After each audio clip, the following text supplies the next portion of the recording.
రాజకీయాల గురించి ప్రస్తావించడం అనేది చాలా సంవత్సరాల తర్వాత మళ్ళీ ఇదిగో ఇప్పుడే జరుగుతుంది.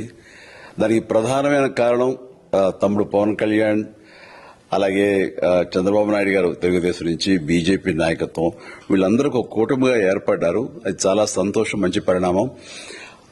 ఈ సందర్భంగా మరీ ముఖ్యంగా ఈ రోజున నేను ఇట్లాగా మాట్లాడడానికి ప్రధానమైన కారణం నా మిత్రుడు, చిరకాల మిత్రుడు సీఎం రమేష్, అట్లాగే పంచగల్ రమేష్ రాజకీయంగా అరంగేట్రం చేసింది నా బ్లెస్సింగ్స్ తోటి. అది తను ఆ రోజు నుంచి ఈ రోజు వరకు కూడాను ఎక్కడున్నా నా దీంట్లోనే ఉంటుంటాడు.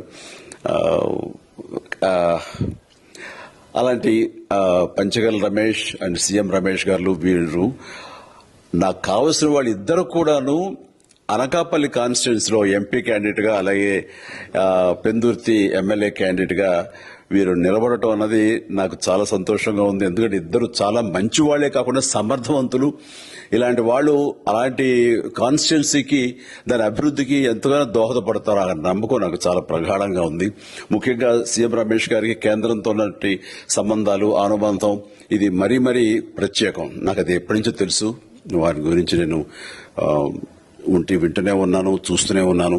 అండ్ ముఖ్యంగా ఆ కాన్స్టిట్యున్సీ, అనకాపల్లి కాన్స్టిట్యున్సీ అభివృద్ధికి ఈయన పరిచయాలు, కేంద్రంతో ఈయనకున్న సత్సంబంధాలు ఎంతో ఉపయోగపడతాయి. తద్వారా రమేష్ అలాగే మిగతా ఎమ్మెల్యేలు అందరూ కూడా ఎవరైతే అభివృద్ధి చేయాలి ఆయా ఎమ్మెల్యే నియోజకవర్గాలు అనుకున్నారో అవన్నీ కూడా సజావుగా సాగిపోతాయంటానికి దాని వెనకాల సీఎం గారి కృషి డెఫినెట్ గా ఉంటుందంటే ఎలాంటి సందేహం లేదు. అండ్ వీరి నాయకత్వంలో మిగతా వాళ్ళ ఎమ్మెల్యేలు అందరూ కూడాను కలిసికట్టుగా అనకాపల్లి అభివృద్ధికి ఎంతగానో దోహదపడతారు అండ్ రిజల్ట్ చూపిస్తారన్న ప్రగాఢ విశ్వాసం ఉంది. కాబట్టి వీళ్ళిద్దరి గురించి ఈరోజు ప్రస్తావిస్తున్నాను. మీ అందరి ఆశీస్సులు వీళ్ళకి ఉంటాయని ప్రగాఢంగా నమ్ముతూ సెలవు తీసుకుంటున్నాను. ప్లీజ్ వారిని గెలిపించండి. అనకాపల్లి నియోజకవర్గం యొక్క అభివృద్ధిని మనందరం చూస్తాం. అంతేకాదు, నాది చాలా పెద్ద కోరిక, ఆంధ్రప్రదేశ్ అభివృద్ధి పథంలో ముందుకు వెళ్ళాలి. దానికి కానీ మీరందరూ నడుము బిగించండి. మీరందరూ కూడాను ఇలాంటి వారికి ఓటు వేసి మీరు గెలిపించి అన్ని రకాలుగాను మీ యొక్క ఆశీస్సులు వీళ్ళకు ఉన్నాయి అన్న భావాన్ని మా అందరికీ, ఆ నమ్మకాన్ని మాకు కలిగించండి.